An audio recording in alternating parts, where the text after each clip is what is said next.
There are those among us who feel everything.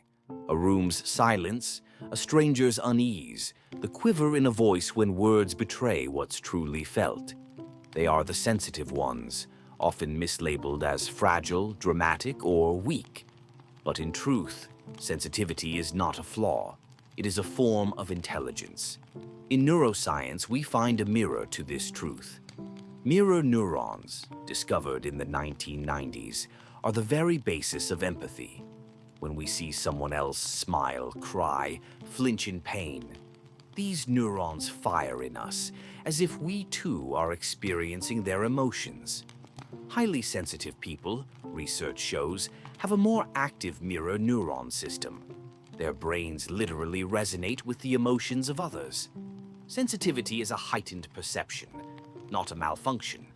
And yet society favors the loud, the assertive, the unshakable.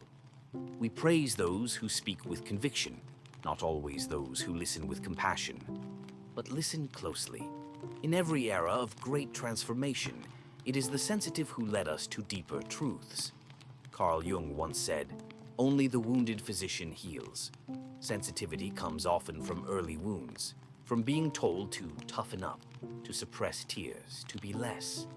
But this very openness to the world's textures, its beauty and its brutality, is what gives the sensitive their wisdom. Think of Rumi, whose poetry bleeds with longing, of Frida Kahlo, who painted her pain into bold colors, of Virginia Woolf, who chronicled the inner lives of women like no one before her, or more recently, Robin Williams, a man whose humor lit up millions while he quietly carried storms within. He once said, "I think the saddest people always try their hardest to make people happy because they know what it feels like to feel absolutely worthless." Sensitivity often carries both the gift of healing and the burden of internalizing what others overlook. In the wild, sensitivity is survival. The deer that flinches at the slightest rustle, the bird that flies at the faintest hint of danger. They endure because they perceive more. So too, in human experience, sensitivity is awareness. The sensitive pick up what others miss. They see undercurrents in conversations, feel energies in spaces, and intuit truths that logic alone cannot grasp.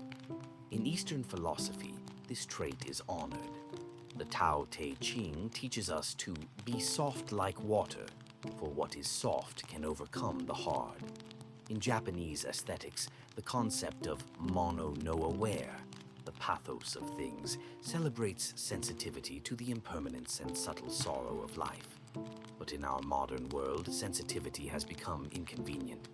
We scroll past tragedies. We laugh at vulnerability. We call stillness, laziness, and reflection a waste. Yet, in an age of overstimulation, what we need most may not be more noise, but those who notice, who pause, who ask, "Are you okay?" and actually mean it. Sensitive people often retreat, not because they're weak, but because they absorb too much.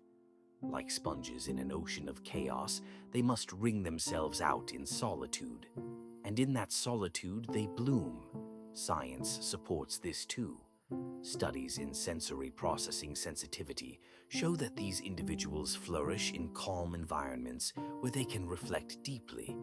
They are often creative, intuitive, and conscientious, precisely because they process experiences so thoroughly. But here lies the challenge.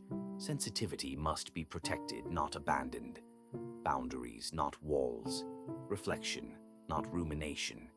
You are not too much. You are not too soft.